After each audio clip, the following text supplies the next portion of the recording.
Now we need to go on and, of course, have this conversation, like I told you, about the automotive industry generally in Ghana. Now, I pulled up a few statistics that this is actually not the first time we've tried doing this.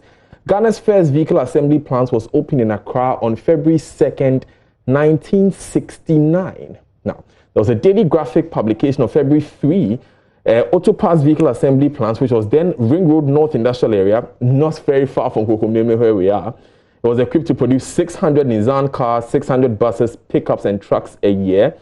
It assembled only Nissan vehicles with components from Japan. Perhaps it's no wonder why currently Nissan commands about 32% of the automobile market in Ghana. Well, what happened then? What is going to happen now? How can we do things differently? Joshua Pokwa Jemine, General Secretary, Vehicle Asset Dealers Union of Ghana, is in studio with us. Joshua, hello. Good afternoon, welcome. Good afternoon, and thank you. All right. Also joining us today via Zoom is Kofi Bonso-Adayeboah, Chief Executive of Wheel Hub Automotive. Now, I understand, Kofi, that what you do is that you import vehicles and you also do automotive cosmetic works. What is that? Okay, thank you so much, Daniel, for the opportunity to speak with Ghanaians. If I say automotive cosmetic works, as the word cosmetic suggests, is anything that kind of beautifies a vehicle. So basically, body works, spraying, detailing, customization, anything that kind of enhances the aesthetic look of vehicles. That's what we mean by cosmetic works. All right. So he's an importer and he does cosmetic work on a vehicle. He's also a member of the Mercedes-Benz Club Ghana. I'm sure he's sporting a very nice Mercedes in his garage now. So just tell us, you are with the vehicle dealers, assets dealers. So what generally is the scope of your work as vehicle asset dealers? Well, thank you very much, and I want to greet your viewers.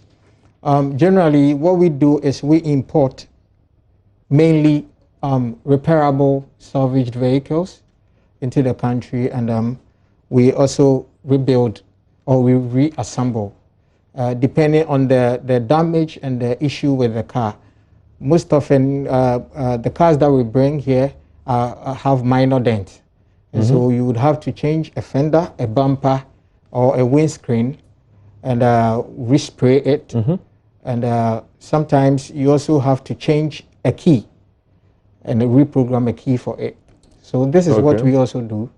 And then quite similar to what Kofi does, I must say. Exactly. Okay. It's the same thing. So yeah, Kofi would be sort of a member of your association. Yeah. Right. Now, since we have you here as the association, I was reading about the Ghana Automotive Manufacturing Development Program, GAMDP, which, is that policy that was put together by government to create that enabling environment for all of these different factories we are talking about to thrive in the country. This is the basis on which we are seeing promises from all of these different brands that are going to come into the country.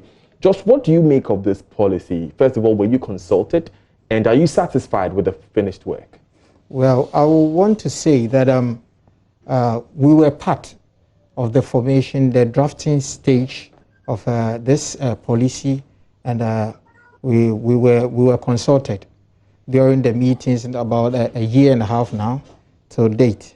However, we realized that the input that we wanted in there and our suggestions and concerns were not considered in any way. And so we realized that this policy comes out only to protect the assemblers and the manufacturers. By the assemblers, you mean the big brands like your Toyota and your VW, Renault, Sinotruck, and the other ones we are expecting.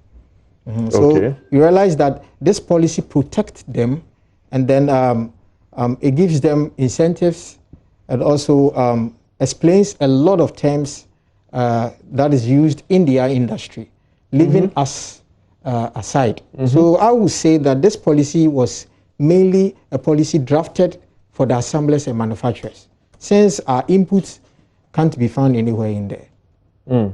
So when you say it protects these players in the industry, how does it do that? And how is that detrimental to the work that you do? Okay. I would say that when I put it that way, that it's protective to them. That it means that incentives given to them, for instance, rebates on imported SKDs and CKDs and enhanced SKDs, and also the 5 to 10 years tax holidays that are being given to them, ban of the products that we also deal in, which are the salvage vehicles. Yes, yeah, salvage vehicles, and also to place a ban on overage vehicles, 10 years and above. You realize that all that I'm mentioning is to support and protect the entry of a sect or a particular group of assemblers into the industry. And so when I say that they are protecting them, that means that it means that that policy is solely to protect them. Okay. And this is rather unfortunate that this protection which is being given to them through this policy is going to kill our business or collapse our business eventually, because we are being discouraged. Okay. For instance, if you are to even import clean titles, as the act which... What's a clean title? A clean title simply means a car which hasn't been involved in any form of issue. Okay. Or occurrences. Okay. I can lower it down a bit to say that if it hasn't been involved in a hailstorm, theft, vandalism, if nobody has hit the taillight before or hasn't had any issue with a motor crash, any other occurrences. Okay. Okay. So then that means that that car has a clean title. So they are also affected in the policy? Yes. Yes. How? As a matter of fact, everything in the policy there was the policy was used to amend the Act 891/2015 into Act 891/2020, right? The Customs Amendment Act. And you realize that what they want to do with that act is similar to what is in the policy.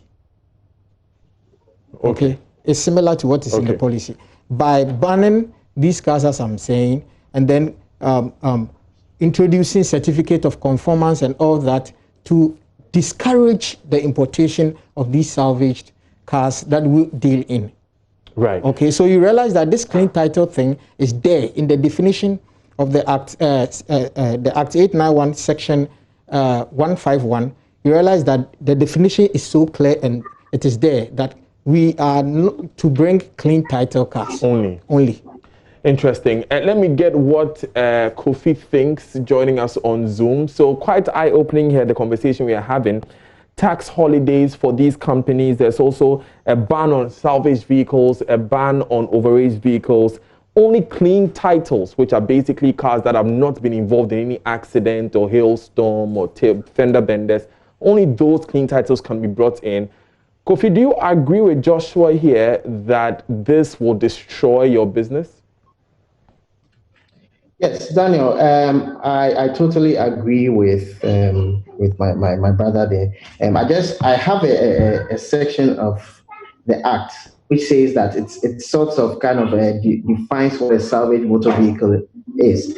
So it says salvage motor vehicles means a motor vehicle which A, has been wrecked, destroyed, or physically damaged by collision, fire, water, or any other occurrence, and B, does not have a clean title. Okay, so yes, so it's just like what he has said. If you go onto the auction site and you look for vehicles that have a clean title, it's basically vehicles that haven't been involved in any kind of collision or any kind of accident before. Okay, and they suggest that if you are buying a vehicle which has, for instance, maybe there's just a side mirror off, or maybe just a crack on the screen, it's not classified as a clean title because something has happened to it.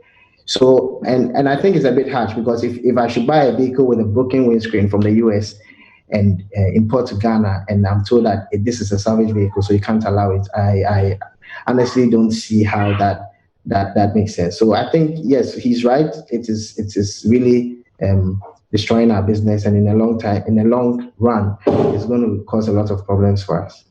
But in Ghana, with some of the big brands that are coming in, what they are doing is that they are partnering with their dealerships to set up these manufacturing entities, so that the people who already profit from the sale of cars in the country are sort of looking to tap into the industry.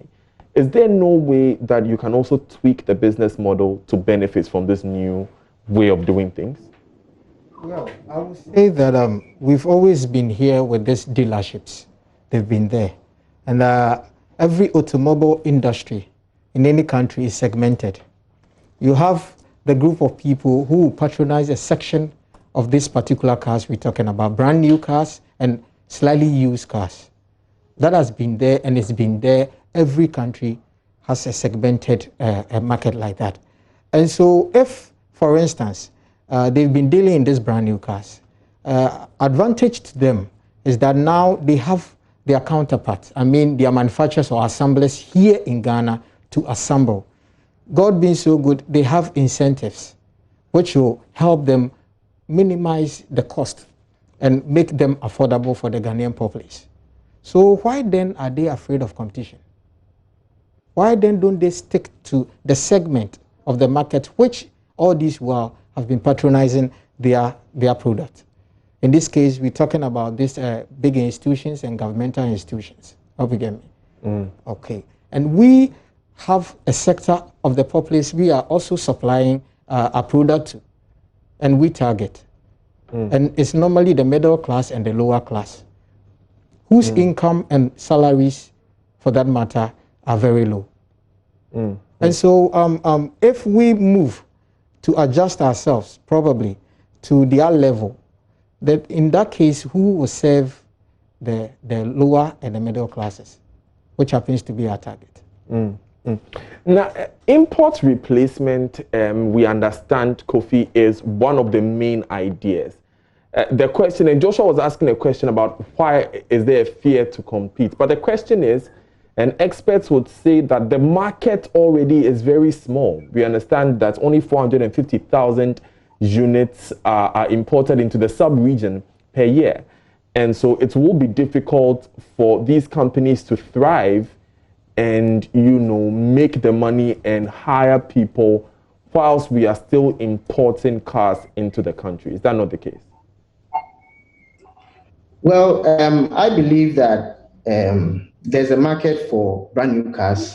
There's a market for used cars, okay? And in our part of the world, unfortunately or fortunately, the market is bigger for the used cars, basically because of the standard of living here at the moment, okay? Well, I think this whole idea of bringing companies in to assemble brand new cars is a step in the right direction. But my problem is the way they are going about it could rather cause more harm than good. Okay, so they will make their money. Those bringing in, those assembling the cars will make their money. Because, of course, remember, there are already dealerships that are selling brand new cars and they have their customer base already. So I think they will make their money. I'm sure they've done their own analysis and all that, and they have enough reason to think that this will thrive here. But for me, I think that do not ban completely salvage cars. So just like my brother said in the studio, even in the advanced countries, even in the US, they haven't banned salvage cars. There are a lot of assembling plants there. In fact, almost all the vehicle manufacturing companies have plants in the US, but people still buy salvage cars. I, for one, I have even bought a salvage car for a friend in the US before. Okay, and there's totally nothing wrong with it. So that is why I have a problem with how things are going here in Ghana. Yeah. Yes, but the difference in the automobile industry in the US and Ghana will be quite different. The United States in 2018 saw light vehicle sales reach 17.2 million units. That is the fourth straight year, Joshua, in 2018, that the sales reached or surpassed 17 million units. The entire West African sub-region is just about 450,000 units. So making the comparison of how, yes, these vehicles survive there and all of that, isn't it a bit, imbalanced? You see, I think we are not speaking the truth to ourselves in this industry. The automobile industry. if we comparing Ghana, the customership, okay, of Ghanaians to that of the Americans, definitely, what is our population size? It's way lower than the America. And so you expect that definitely car sales in our country or in West Africa region will be lower as compared to that of North America. And so that comparison in itself, I don't think it's supposed to be compared. Yeah, I was bringing in that comparison because of the statements Kofi made that in the United States we have all of these big dealerships surviving and used cars and salvage vehicles being sold. So it goes to what you're saying, that they can survive because they have the market big enough to support all of these. Let me give a background story of why all of a sudden these conventional engine-powered assemblers, automobile assemblers, are rushing to Africa. It's not only Ghana they are targeting. Yeah. They were in South Africa, they are there. As a factory in Rwanda, exactly. VW. Yeah, Rwanda. They proposed to go to Kenya and Nigeria with VW and Nissan, Toyota, but unfortunately Kenya, they are unable to break through the markets as well as Nigeria. I'm saying this because the background story, which I know from Reuters News, that was published April 13th, 2019. You realize that these four companies that I've mentioned, BMW, Nissan, Toyota, and then VW, have come together to form what we call Association of African Automobile Manufacturers. And the reason why they came together about 5 years ago, to form this association was that they realized that their market, their major market, which happens to be the Europe, is being taken over by the EV revolution. That's the electric vehicle revolution. That is ongoing currently globally. And so they needed to reposition themselves to see where will our product now be accepted and patronized. And they realized that Africans are nowhere near hooking on this EV vehicles because of our power fluctuations, and two, because of our economic purchasing power. And so they came in here basically to make sure that they will lobby their way through and capture the African market, okay, to get the sales they want, so that this market will shove them against the trade tensions they are experiencing in both North America and the Europe, so that they will gradually move into the manufacturing of these electric vehicles as and when. So if we are here already, this is what we do. And if this is the space that you have that you can occupy, why do you want to still, if you say you encourage competition, push the other side away, that is the other stakeholders of this industry away, so that you can capitalize the whole market and take care of it? Right. It's an interesting one, and I'm looking at this article that you referred to. Auto giants battle used car dealers for Africa's huge market. Very interesting information here. But I came across an interesting fact that I want us to avert our minds to. In South Africa, South Africa accounts for 85% of all the used cars that come into the country, that come into the continent.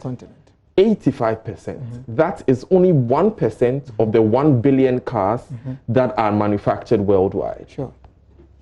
Could it not be the case that the development and the industry that is set up in South Africa is supporting this, so that we only need to push for more industry, more in development, more jobs in the country to support this market? Well, if you go down that article, you realize that there's a disadvantage there, which the South African already established assemblers there are facing now. After totally banning salvage cars importation in South Africa, they have realized that people are now switching. Instead of buying those brand new cars they expected them to buy, they are now still buying the home use cars, but this time around through abnormal ways and routes. The home use importers in South Africa are now used to importing cars which are being warehoused through bonded warehousing in their port, with the mind that they will ship these cars to the landlocked South African countries, which we know they don't have the sea. And so they will have to ship cars through South Africa. Okay. And so these cars will be in bonded warehouses in South Africa, only for custom officers to condone and connive with these importers to sneak these cars into South Africa itself. And so when you go down the write-up, you realize that they are not the cars they are assembling in South Africa are not receiving the kind of sales that they wanted. And so what do they do now? Since Europe is no-go area now, and because of the high tariffs that Trump has introduced, they can also be welcome in North America. And so what do they do now? They have to now spread their tentacles in Africa. Okay, but the same thing that they followed in South Africa couldn't work. And now the locals or the South Africans are buying home used cars through wrong approved channels, at the same time switching to other modes of transportation. Hence, the main motive of building or assembling cars in South Africa to increase their sales has been defeated. Okay, let me introduce Abdul Razak into the conversation. He's sales manager for Hyundai. Abdul Razak, good afternoon. Thanks for joining us here on The Pulse. Good afternoon. Great. So what do you make of the introduction of these large car manufacturers into the country, and what would it mean for the work that you do in your office? Please come again. I didn't get the question. I'm saying that the introduction of these large car manufacturers into the country, what would it mean for your work at Hyundai Motors? Well, as Hyundai Motors, it's only going to increase the pace of competition, because with the choice of having different brands and models to compete in the small space like the Ghanaian economy, what is going to help Hyundai Motors is the relationship and other strategies that we feel we can put in place to ensure that we keep close to our customers and continue to offer them real value for money before to ensure that we can offer them real value for money. Right. Abdul Razak, I'll crave your indulgence that there seems to be a bit of distortion in that feed there. We'll soon rectify that and come back to you. But we've been joined by Isaac Adongo, who is the member of the Trade and Industry Committee of Parliament. Mr. Adongo, good afternoon. Thanks for joining us. And good afternoon to your listeners. So the concern that has been raised by the Vehicle Asset Dealers Association is that the manufacturing of these new cars, the policy that is driving the manufacturing of these new cars, would basically run them out of the market. Has this come to your attention in Parliament, and what has been done about it?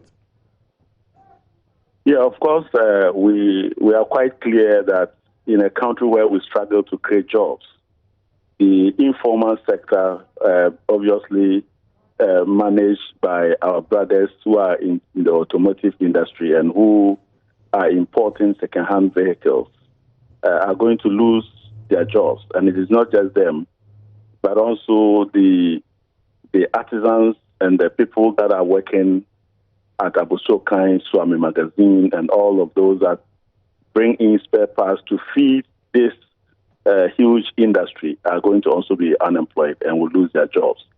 And that is a major concern. But beyond that also, the level of concessions that we are making in order to bring in these plants are enormous. We are basically foregoing import duties on these vehicles that ordinarily would have imported from abroad, and the state would have had to rely on the duties that are paid on these vehicles. We're going to lose that revenue.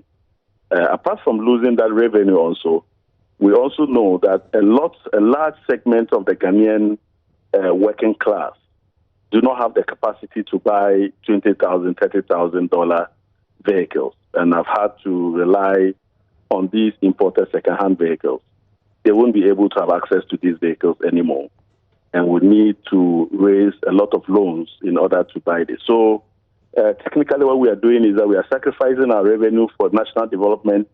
We are sacrificing jobs of Ghanaians and handing over those jobs to foreigners and creating more social dislocation without any alternative solutions to deal with the intended problems. And I feel that as a country, we need to look at this policy once again, because I'm really not seeing the win for Ghanaians. So what are these alternative solutions, Mr. Adongo?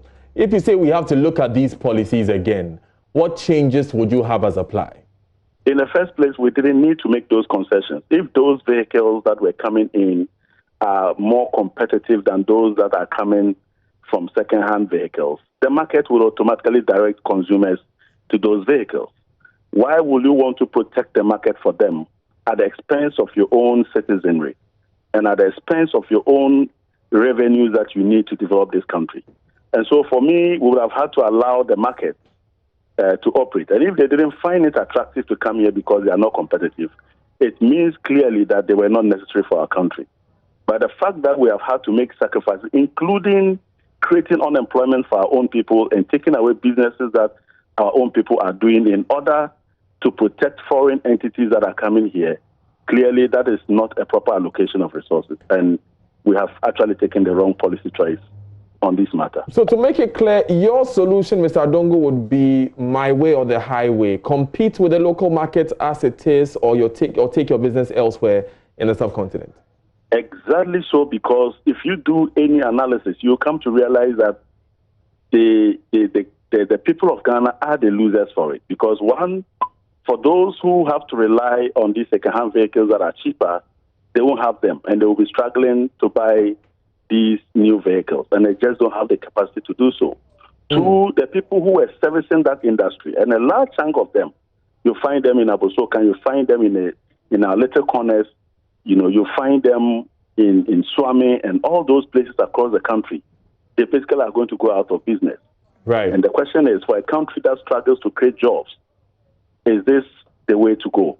And I believe that if these plants were as competitive as they claim they are, they should be able to enter here and compete and outcompete those people. Right. Let me take your thoughts a bit. Kofi, I'll come to you and I'll ask you what you feel the alternatives are, or whether or not we can afford as a nation to watch these places go. I was looking at the numbers in Rwanda, and in under a year, over 1,000 jobs are going to be created by this VW plant, which is being set up there. And so if you're going to look at the multiplier effect for Ghana, you could expect more for more plants. But before that, Abdul Razak has joined us again.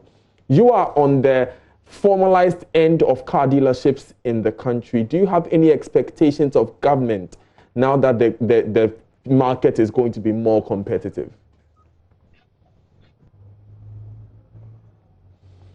Abdul, you have muted your microphone, so if you can unmute yourself for just a moment so that we can hear you. Hello? Yeah. Yes, you're live now. Please go ahead. Thank you. What I'm saying is that we will need government support in terms of tax cuts, because when these giant automotive brands begin to troop into the country to establish an assembly plants, they will have advantage over pricing against us, because we will import and pay duty, so our price will be higher. And more so, as it has always been observed, people do not have that capacity to buy brand new cars, paying over $20,000 or $25,000 to purchase a brand new car. For instance, Hyundai here, the cheapest car we sell is around $12,000. And $12,000, if you multiply by the prevailing rates, is about 70,000 to 80,000 Ghana cedis. And that price could even get to a better home use vehicle, like an SUV. So, comparatively, we'll be at the losing end. Unless, of course, government comes in with some tax reduction and other subsidies to support those in the formal sector of automobile business. Right.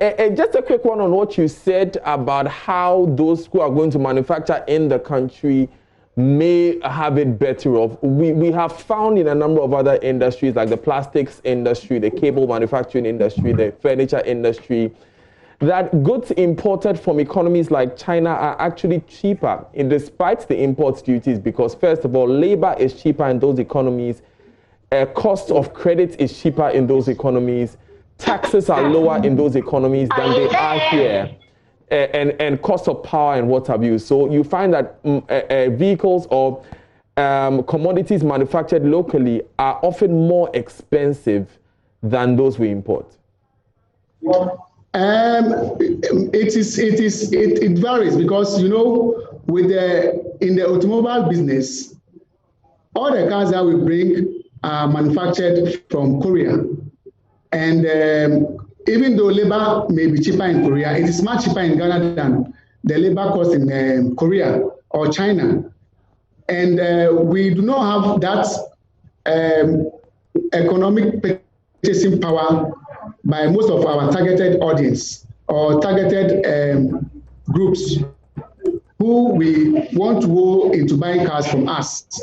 So definitely when this, for instance, I heard the VW have even started producing on commercial basis and have given prices to the Ghanaian markets. And I hear the Jetta itself is even sold around $22,000, which is a bit cheaper compared to our Hyundai Elantra.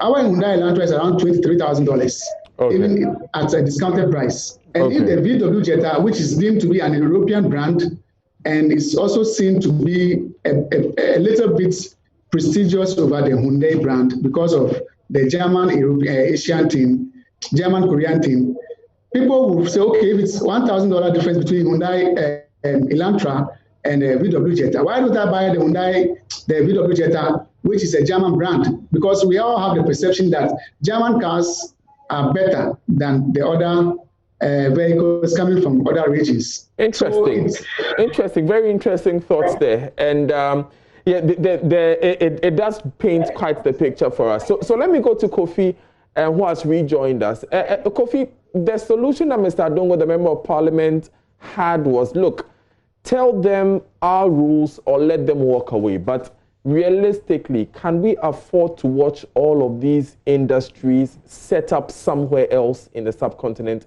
other than Ghana? Thank you, Daniel. If I get you right, you're asking if we can watch these assembly plants set up outside Ghana instead of in Ghana, right? Mm-hmm. Okay, so if you ask me, what I'll say is, like I said from the beginning, the move by government is a step in the right direction. I have a problem with the execution. Okay, now, what I think is, do not ban completely salvage cars, because I mean, it's not everybody in Ghana who can afford these brand new cars. Okay, it's ideal, yes, for us all to get brand new cars and drive brand new cars. It will reduce emissions and all that. But trust me, if you are going to force everybody in Ghana at the moment to buy a brand new car, it is definitely not going to work. So I would say, let these guys come in, let them start manufacturing, let them start selling. They'll get people to buy, but keep salvage cars coming in. Now, from my understanding, I mean, the whole idea behind banning salvage cars is to kind of reduce the number of, I would say, bad cars or cars in very bad condition that are coming into the country. But if you say don't bring any car which is not a clean title, I think that is absolutely wrong, because you need to properly assess the condition of the vehicle that is coming in. The fact that it doesn't have a clean title written on the title doesn't mean it's in a very bad condition. And that is the responsibility of the DVLA to do. They are supposed to ensure that the cars that we drive in Ghana are roadworthy. So if I import a salvage car into the country and I repair it, and it goes, before I can register the car, of course, DVLA has to inspect it. Okay. So if it goes to DVLA and DVLA inspects this car and passes it and gives me a registration number to be able to use the car in this country, right, then it means the car is in good condition. Interesting. Okay, so very interesting analysis there about the DVLA sticker. Very interesting analysis there about the DVLA sticker. Thanks so much, Kofi. I want to bring in some of our viewers, and let me just inform you that we reached out to the Ministry of Trade and Industry. I was given a full understanding that they had agreed to join this conversation. Unfortunately, they have not done that, but you have been sending us a number of your messages on social media and via WhatsApp, as you can see in the number on your screen. I'll read a few of them. Joshua is here. He's with the Vehicle Asset Dealers Association. Kofi Bonsu is here. He's Wheel Hub Automotive. He's a vehicle importer and automotive cosmetic a professional. There's also Isaac Adongo, who is a member of parliament in the Trade and Industry Committee. And we have Abdul Razak, who is sales manager for Hyundai. Any question for any of my guests will be answered. Maxwell Nambe says, please, if I may know, the salvage cars with destroyed airbags, are they repaired before sale to the consumers? This is right down your alley. Joshua, do you repair the salvage cars with airbags, with destroyed airbags, before you sell to the consumers? Yes, we do. Right. A simple answer there. Hello, are there Toyota cars assembled? What's the price range? A small car for the ladies is what you said, and you didn't add your name. Well, I think I can give that answer with a little research that we have. Oh, Ms. Adongo is here. Ms. Adongo, I read that Toyota is also expected to come from the work that you're doing in the Trade and Industry Committee. When are they expected to come? And what kind of cars will they be assembling? That can better be answered by the ministry. But what I do know is that all of them are asking for protection of the market. And the protection of the market that they're asking for is to eliminate competition from second-hand vehicles in the market. Right. And so we are basically just saying that all who are selling second-hand vehicles should lose their jobs in order to protect and provide a market that will make it possible for people to assemble new vehicles here. Right. I think that is a very wrong move. Right. So, well, the clarity there is that they are expected to come, and from the reading that I've done, it was supposed to happen this year. I know the COVID-19 pandemic has changed a lot of things in the economy. Now, the Toyota assembly would help Ghanaian workers. I think this can boost our economy. Mankind from Elembele adds that we must retain Nanado for doing this. Richard Ajete from Kumasi says, can the average income earner buy it? Can the average income earner buy it? You want to know how much the Hyundai Palisade is? I'm Lobik. Okay, let me take that question to Abdul Razak. Abdul Razak, how much is the Palisade? And if you look at the cars coming in, can the average income earner buy them? The Palisade is going for $70,000. That's the showroom price, but it is negotiable up to $65,000. But case by case, we will also look further into the discounts of the pricing to ensure that any prospective and interested buyer will have the chance to own a Palisade. Yeah. Now, you have done some price analysis of these brands coming into the country. Abdul Razak, can you say that an average income earner can buy them? Which of the cars? Any of the cars or the any Palisade? Of the cars coming in? No, not the. I know the Palisade is a high-end vehicle. Yeah. But for any of the cars that you've described, your VW Jetta, these cars that are going to be manufactured in the country, you sell cars for a living. Are these cars for average income earners? Well, you see, there are also several divisions in the middle income earners group. Some middle level income earners are in the banks and insurance companies and the oil and gas company, where they get access to auto loans. So for them, yes, we've done a lot of businesses with them.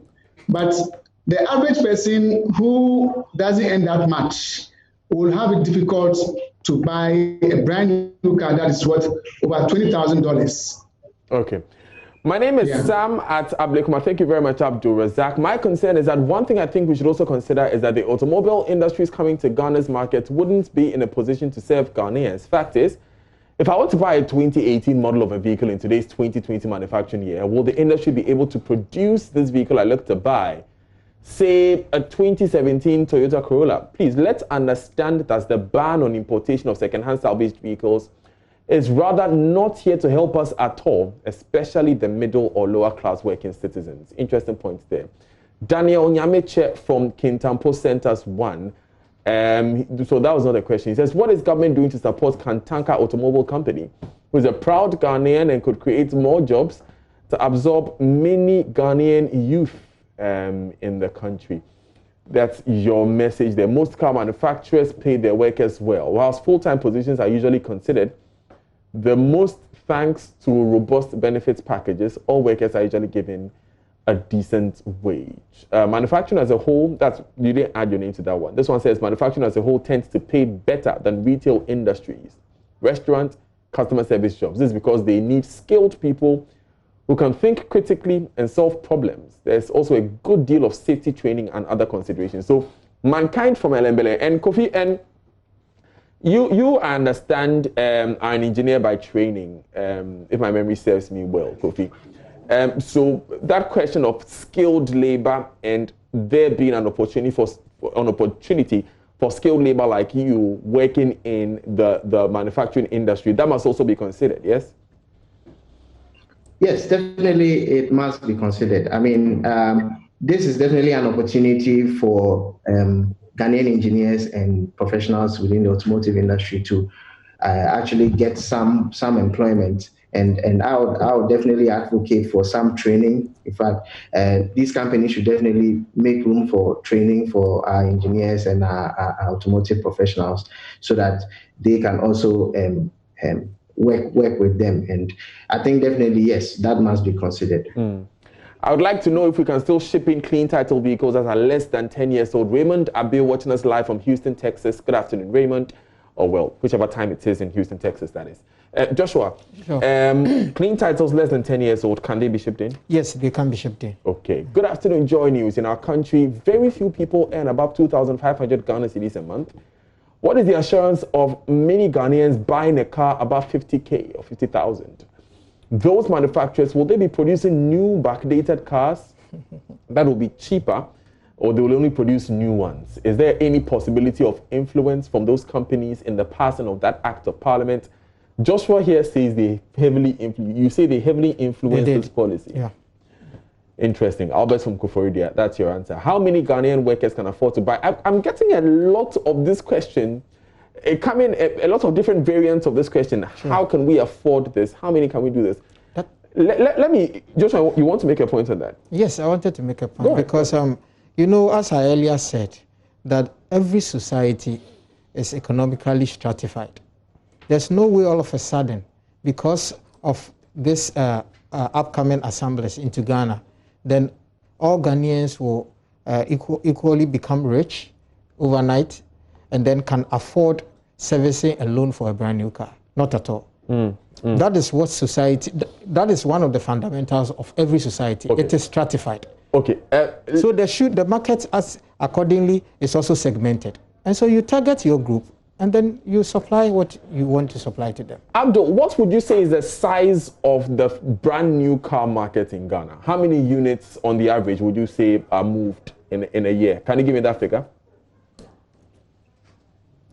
Abdul, sorry, your mic is muted again. For Hyundai, last year we were able to sell almost 460 vehicles to the consuming public, and the total car sales for the brand new market, the car market is I'm not too sure about the figure, but it's way more than 5,000, because I understand Toyota alone does almost 2,000 every year because of their pickups and their Land Cruisers. So last year, the brand new market potential, brand new car market potential will be around 5,000 every year. Okay, that's north of 5,000, but not 6,000. About 5,000 units, yeah. Okay. So it's a very small figure, sure. if you ask me. It's a very humble market. And if you look at the capacities that we are talking about, VW was going to do 5,000 cars a year in Rwanda. And that almost covers the new car market. But what about the salvage? Okay, Prince from Dansuma saying this one. He says, the gentleman from Hyundai is very honest. I like his answer to if their cars are affordable. Prince from Dansuma. You pick very honest people. So Abdul Razak, that's a feather in your cap there. Perhaps you'd like to gift Prince with a brand new Elantra. Well, let him come to the showroom. He might see something that will suit him well. Okay, Kofi, tell me, you import cars and you sell them. What's the average price that, your regular 2,000 to 3,000 Ghana cedi earner would buy?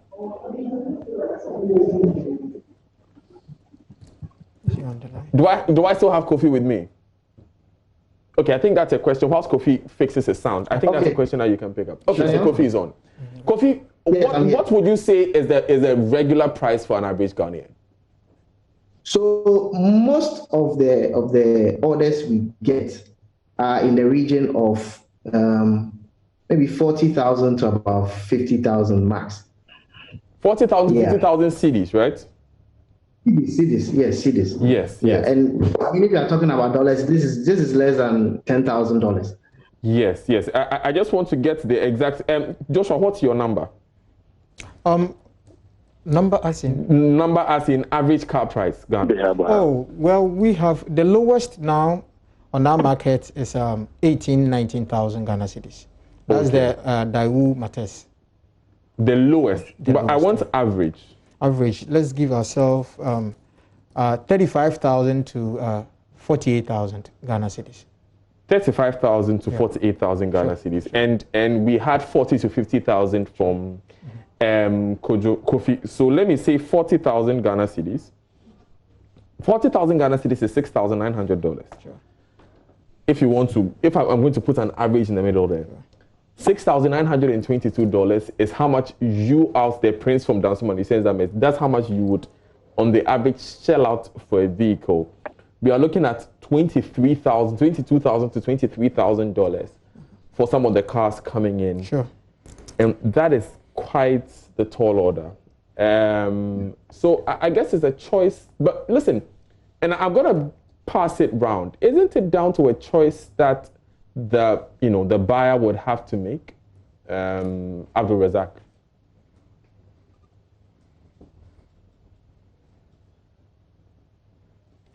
Unfortunately, you're still it's also, it's also a matter of choice. If it wasn't a matter of choice, we, those selling the brand new cars in the formal sector, wouldn't have the chance to make sales. So we have people who continuously want to use brand new cars. So they bring in their old vehicles for trading, and they pay the difference, take a brand new car. So it's basically, as you are saying, boiling down on individual choice and preferences. Right, and this one is for Kofi Bonsu Adayeboah, who calls himself Kebe Adayeboah, I must say. So this person knows you very well, Kebe. He says, these are the points. One, car manufacturers must team up with the banks to give out loans that are reasonable. Interest rates should be around T-bill rates. That's about 20% now. Mm-hmm. No, they have actually gone way lower. Sure. Treasury bills are now it's south low of 20. 15%. It's 15, 14. Yeah, 15 to 14%. So that's 15% interest rate. Warranty must cover any accident or serious defects with cars. Young mechanical engineers from our universities like Kofi here must be trained so they can take over their white counterparts, or you want to say foreign counterparts. Cars must be priced in cedis. Prices of the cars must drop with time, just like how it does in the West. Imported salvaged cars should not be banned overnight. Exceptions can be made. From my namesake, Daniel in East Airport. You can keep the messages coming. The number is on the bottom of your screen. Let's hear your voice. I want to give a final word to all of my guests here. Can we live together with these manufacturers realistically? Sure, why not? In other parts of the globe, that is how it is. That's how the automotive industry is. We live side by side, and then we have targeted a segmented market. So you just have to concentrate on the people you want to supply your products or your vehicles to, and then make it competitive enough with your pricing, and also make sure health-wise, and also safety-wise, it's okay for consumption. Right. Kofi, your final thoughts? Yes. So my final thoughts are, just like he said, bring in the guys who manufacture or assemble the brand new cars, but also keep the salvage cars in. What government can do if they want to regulate it is to, relook at this policy and properly define which car should come in. Of course, I mean, I won't agree with a car that has, I mean, the frame off or, you know, in a very bad condition. So, like I was even earlier saying about the DVLA, it is for them to inspect the vehicles and ensure that the vehicles that are coming are in the best of conditions. But completely banning them, I think, is a no. Thank you. Mr. Adongo, listen to this one. It says, I don't agree with Adongo. Banks and insurance companies have to form agencies to sell the cars. Second-hand dealers also have to form dealerships. It is obvious the new manufacturers are not looking at the Ghana market. Instead, they may be considering the West African market. Atongo for Mamprobi Bamboy. Mr. Adongo, your response in your final words. Well, but don't forget that we are giving them a lot of incentives to do this. They are not going to be paying import duty on the materials that they bring in here. The ones who are importing the second-hand vehicles are paying the import duties to oil our economy. Don't forget that the number of people who can be engaged, and especially with the specialization, are limited with these plants. And in fact, these plants, if they are state-of-the-art, are a lot expected to be more using robotics and other such facilities, artificial intelligence, whereas we have a lot of our people who cannot go into this sector, and we are denying them. But also banning the importation of these private vehicles also means we are limiting the choices that are available to Ghanaians. And we need to open the frontier of choices for Ghanaians. If Ghanaians find that the newly manufactured cars are within their pocket, I can assure you they will go and buy them. But we don't need to do anything to further protect the market just because we are bringing in these people, particularly given the income structure of the average Ghanaian. Isaac Adongo, thank you very much for joining us. I'll give the final word to Abdul Razak. What? Abdul Razak, your final statement. Yeah, thank you very much. I believe we can all compete in harmony in the space. Just that maybe in the long run, some bigger animals will be eating the smaller animals. It's like a welfare in the jungle. But I also believe that, like Mr. Adongo rightly said, this car assembling plants that has been established in Ghana, firstly by VW, and I'm sure Toyota also takes suit, they will target the sub-region markets. Because, you know, one thing about assembling and manufacturing is that you will have to produce more. You have to produce more because in a day you could produce like 100 cars. If you produce 100 cars and the local market cannot support the production rates, it means that you are not going to survive yourself. So part of their strategy is also to export some of these assembled cars that are being done in Ghana to the other countries in the region so that they could actually have the full benefits of their production capacity. And by so doing, I'm sure we can all have our cake to bite. Thank you so much, Abdul Razak. We can all have our cake to bite. That's a good statement to end the discussion on. My name is Daniel Dazi. You're still live on The Pulse. Stay with us. There's more after this.